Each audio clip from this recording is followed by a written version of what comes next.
Laurie Schiller is not only the most successful fencing coach in Northwestern history, but he is one of the most successful coaches the sport has ever seen. With a final record of 1,261 and 459, a .733 percentage, Schiller has more wins than all but one other coach in collegiate fencing history. Schiller was the second head coach to ever reach 1,000 wins in a career, and he guided the Wildcats to 17 consecutive top 10 finishes at the NCAA championships. In conference competition, Schiller's teams garnered 35 top 3 finishes and 4 Midwest Fencing Conference team championships, including one in his final season of 2015 and 16. His fencers also earned 14 MFC team weapon titles and 13 individual championships. Schiller is a 2-time National Coach of the Year, an 11-time Midwest Fencing Conference Coach of the Year. He coached his student athletes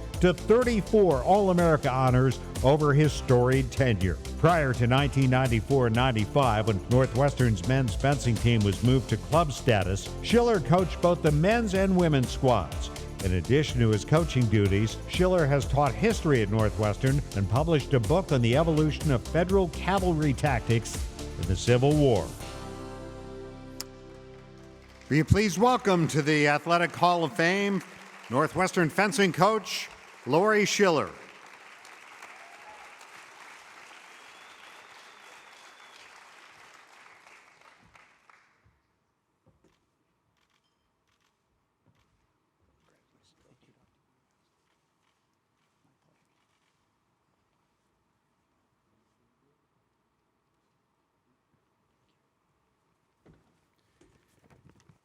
Well, unlike all these young folks before me, I have my glasses on.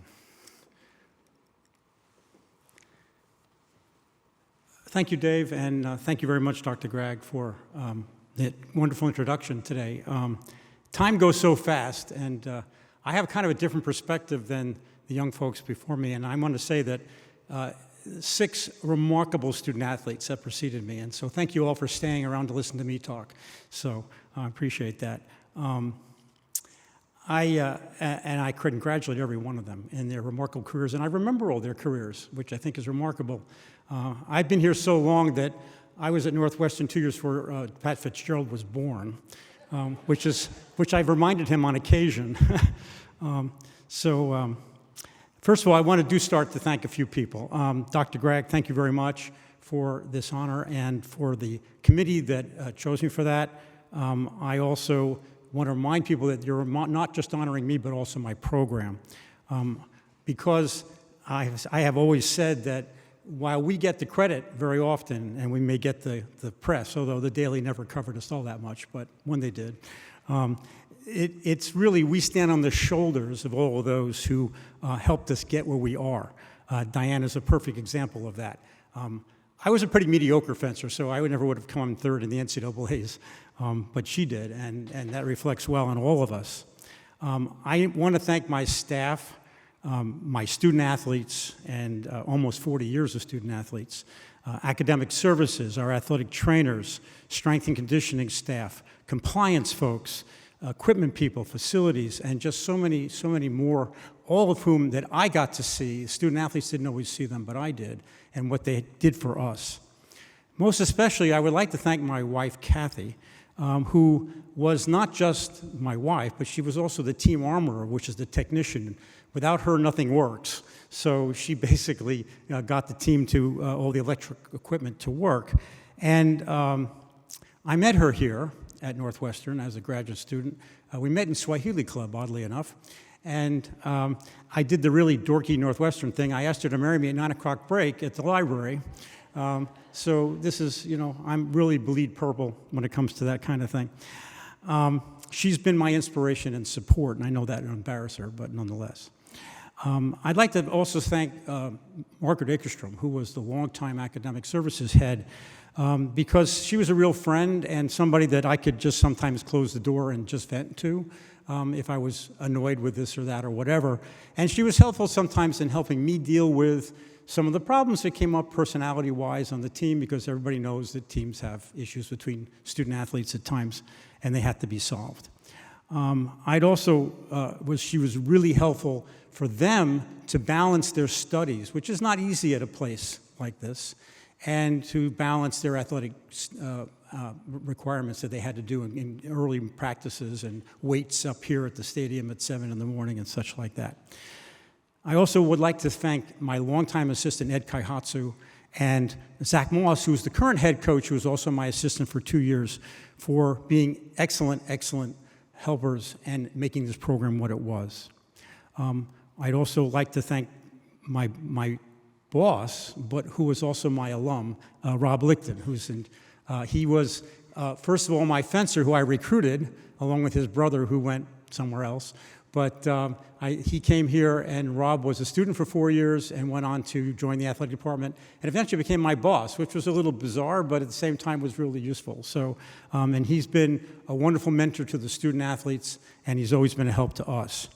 And finally, I'd like to thank Rick Taylor, who was an athletic director back in the 90s, and Jim Phillips, without whose support our program would never have gotten where it has gotten, because those two gentlemen had a willingness to believe in a minor sport, a sport that many other schools make part-time coaches and give poor facilities to and poor equipment. And they stepped up and said, if we're going to be a Northwestern sport, you're going to be a Northwestern sport. We're going to support you to the end and give you what you need to be successful. And so since they gave us that help, we were able to become an elite program. As we sit here tonight, and I would like to just point out the incredible leadership that this department has seen. We're sitting in an amazing facility. This is the culmination of years and years, decades of work by donors, by the athletic staff, by the people with a vision to see what could be at Northwestern. I came to this school exactly 50 years ago. I know that seems like an impossibly big number for those of you who weren't born yet when I was already coaching. But this week, the students are coming in, and I was one of those students coming in, only I was a graduate student in 1972, and trying to find my way around. And I remember coming to my first basketball game in this facility with a dirt floor, with a raised basketball floor that we had bought from the University of Kansas in the 1950s. It was Fog Allen's floor. And by halftime, sitting in stands where if you dropped something, it went right through to the floor 50 or 60 feet below you. The dust from people walking around and the cigarette smoke were such that you couldn't see the stands on the other side of the room. Well, they did away with that in the early 80s, and then 4 or 5 years ago, they opened this, and it's really, it's just amazing for me to see. All of the facilities here have been amazing for me to see. I'd like to also point out something that I don't think anybody here knows, and that is that my first home meet, which was against Wisconsin Parkside in January of 1979, had been snowed out, and it was actually held in what is now the Wilson Room. It was actually the N Club was at that time had no rug. It was a green tile floor with little lamps that hung down with a bulb as if you were in elementary school. And that was the only place on campus they could find to let us compete against another school. And the visiting team, well, our team dressed at Patton Gym where we trained and had to come all the way up here in their stuff and had to go back to Patton to shower or their dorms. Wisconsin Parkside was condemned to go into the visiting locker room of the football stadium, which at that time was connected by this giant, long, creepy tunnel in January, mind you, with no heat, and worked their way all the way up to the N Club, up the staircase. And this was my first meet, which, by the way, we won, I would like to point out. In any case, I've been really lucky to see Northwestern from a lot of different angles. I came here as a graduate student in African history. I received my degree in 1982 after 10 long years of field work and everything else in African history.